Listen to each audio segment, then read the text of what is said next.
So we have a new experiment. We're gonna take an Ecoflow Delta and charge the Tesla. Oh boy. Let's see if it works. Oh, come on. Are you serious?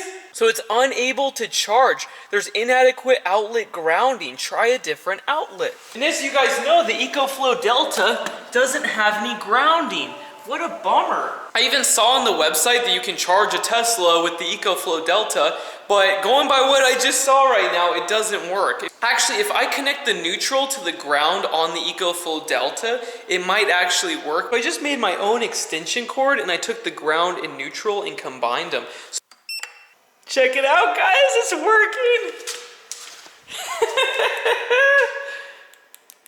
Ah, crap, I forgot my phone, hold on. All right, come on, come on. Oh my God, it's charging. It actually works. Can you believe it? Oh, this is so cool. Guys, we're charging at 12 amps. How cool is that? Oh man, this thing is going into overdrive mode. Do you hear those fans? So we're pulling 1,400 watts at the output. So this will only give us a couple miles of range for the Model 3, but it's cool that I can actually do that. I can charge up my Tesla with a small solar array of 400 watts. But realize that if you try to charge this car with an Ecoflow Delta, it would take about a month or two.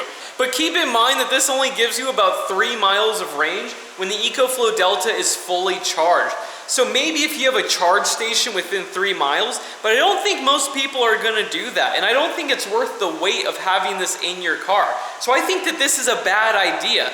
But it's nice to be able to know that you can do this. So yeah, super fun little video, and I will talk to you later. Bye.